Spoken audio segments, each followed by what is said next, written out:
Assalamualaikum, perkenalkan nama saya Yulia Anggraini. Saya mahasiswa semester 2 UIN Suska Riau dengan nomor NIM 12010824073. Integrasi nasional.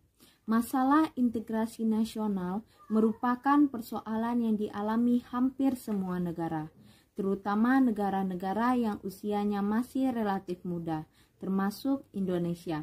Hal ini disebabkan karena mendirikan negara berarti menyatukan orang-orang dengan segala perbedaan yang ada menjadi satu entitas kebangsaan yang baru menyertai berdirinya negara tersebut.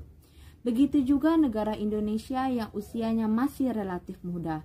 Sejak proklamasi kemerdekaan sampai sekarang, negara Indonesia masih menghadapi persoalan bagaimana menyatukan penduduk Indonesia yang di dalamnya terdiri dari berbagai macam suku, memeluk agama yang berbeda-beda, berbahasa dengan bahasa daerah yang beraneka ragam, serta memiliki kebudayaan daerah yang berbeda satu sama lainnya, untuk menjadi satu entitas baru yang dinamakan bangsa Indonesia. Baiklah, selanjutnya kita masuk ke pengertian integrasi nasional itu sendiri. Integrasi nasional adalah penyatuan bangsa-bangsa yang berbeda dari suatu masyarakat menjadi suatu keseluruhan yang lebih utuh, atau memadukan masyarakat-masyarakat kecil yang banyak menjadi suatu bangsa. Maksud mengintegrasikan itu sendiri adalah membuat atau menyempurnakan dengan jalan menyatukan unsur-unsur yang semula terpisah-pisah. Baiklah, selanjutnya apa sih pentingnya integrasi tersebut? Jadi, integrasi masyarakat yang sepenuhnya memang sesuatu yang tidak mungkin diwujudkan, karena setiap masyarakat di samping membawa potensi integrasi, juga menyimpan potensi konflik atau pertentangan. Persamaan kepentingan, kebutuhan untuk bekerja sama, serta konsensus tentang nilai-nilai tertentu dalam masyarakat merupakan potensi yang mengintegrasikan. Sebaliknya, perbedaan-perbedaan yang ada dalam masyarakat seperti perbedaan suku, agama, budaya, dan perbedaan kepentingan adalah menyimpan potensi konflik. Terlebih apabila perbedaan-perbedaan itu tidak dikelola dan disikapi dengan cara dan sikap yang tepat. Namun, apapun kondisinya, integrasi masyarakat merupakan sesuatu yang sangat dibutuhkan untuk membangun kejayaan bangsa dan negara.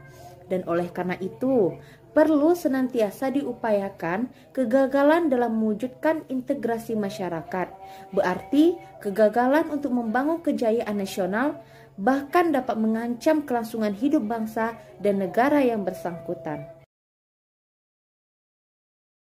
Selanjutnya, pluralitas masyarakat Indonesia. Pluralitas menjadi sebuah realita dan mesti diterima sebagai kekayaan nasional bangsa Indonesia. Belajar tentang pluralitas di Indonesia berarti belajar tentang kemajemukan masyarakat yang terdiri dari keberagaman suku bangsa, agama, ras, pekerjaan, dan lainnya, yang tentunya memiliki perbedaan dan berbagai permasalahan yang dihadapi dalam masyarakat Indonesia. Kita ambil contohnya di perbedaan agama. Setiap agama memiliki ajaran dan peninggalan yang berbeda-beda untuk umatnya. Agama Hindu dan Buddha meninggalkan berupa patung dan relief pada dinding candi. Sedangkan pada masa perkembangan Islam di Indonesia, hasil seni berganti dari relief ke patung menjadi seni kaligrafi dan masjid. Selanjutnya kita ambil contohnya perbedaan budaya. Pluralitas di Indonesia bisa ditemui juga dalam kebudayaan. Budaya sendiri bisa diartikan sebagai suatu kebiasaan atau pola perilaku dan pengetahuan atau keterampilan yang diwariskan secara turun-temurun dan dimiliki oleh sekelompok masyarakat tertentu. Melalui budaya itu sendiri akan menimbulkan kekhasan yang membedakan manusia dengan makhluk lainnya. Baiklah, selanjutnya potensi konflik yang dapat terjadi di Indonesia. Struktur di dalam masyarakat Indonesia tergolong majemuk dan menjadi salah satu alasan yang memperbesar potensi konflik di Nusantara. Salah satu konflik yang terdapat terjadi di Indonesia adalah konflik ideologis. Konflik ideologis muncul melalui perbedaan pandangan atau persepsi dari masing-masing golongan yang ada di dalam masyarakat, baik itu agama, etnis, ras, suku, dan golongan-golongan lainnya. Selanjutnya, konflik politis. Konflik politis muncul karena adanya pertentangan di dalam pembagian sumber-sumber kekuasaan yang ada. Selanjutnya, strategi integrasi nasional. Yang pertama, asimilasi. Asimilasi merupakan percampuran dua kebudayaan yang menciptakan kebudayaan baru. Apa faktor penyebab terjadinya? Yang pertama, asimilasi pertemuan dua kelompok manusia yang berbeda kebudayaan. Yang kedua, keinginan manusia ingin menciptakan kebudayaan baru. Yang ketiga, orang perorangan sebagai anggota kelompok-kelompok tadi saling bergaul secara langsung dan intensif untuk waktu yang lama. Contohnya, asimilasi perkawinan antar suku sehingga terjadi pembauran dari kebudayaan masing-masing individu, sehingga muncul kebudayaan baru. Selanjutnya, akulturasi. Akulturasi merupakan percampuran budaya yang menghasilkan kebudayaan baru tanpa menghilangkan unsur-unsur asli budaya tersebut. Contoh, pada bangunan candi sebagai wujud percampuran antara seni asli bangsa Indonesia dengan seni Hindu-Buddha. Contohnya, Candi Borobudur.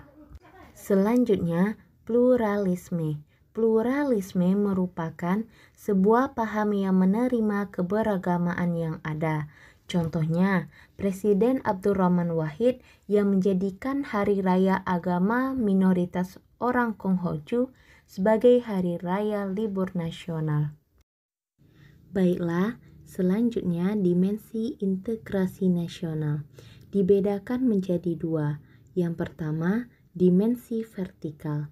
Dimensi vertikal adalah integrasi nasional yang bertujuan mengintegrasikan persepsi dan perilaku elit dan massa, yaitu dengan menghilangkan atau mengurangi kesenjangan antara kelompok yang berpengaruh dengan kelompok yang dipengaruhi.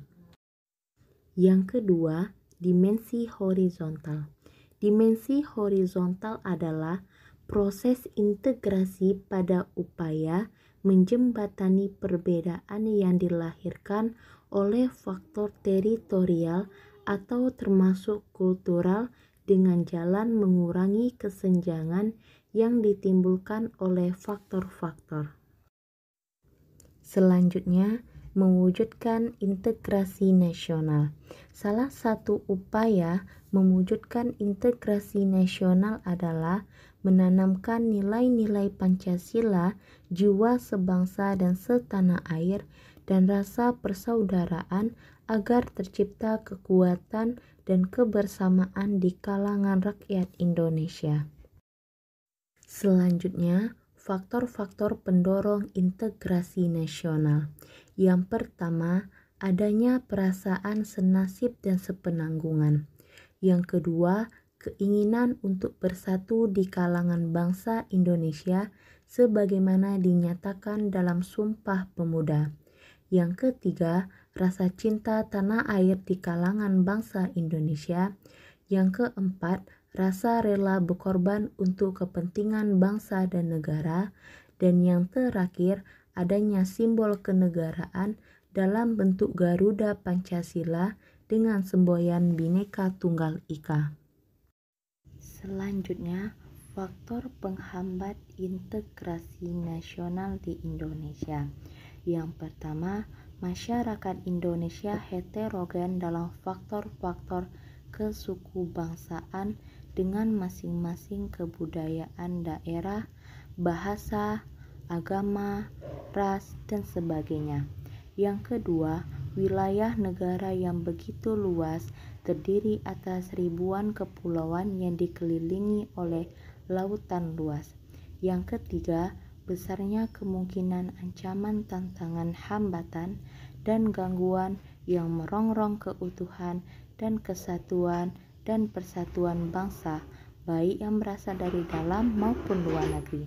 Dan yang terakhir, masih besarnya ketimpangan dan ketidakmerataan pembangunan dan hasil-hasil pembangunan yang menimbulkan berbagai rasa tidak puas. Baiklah, sekian dari saya.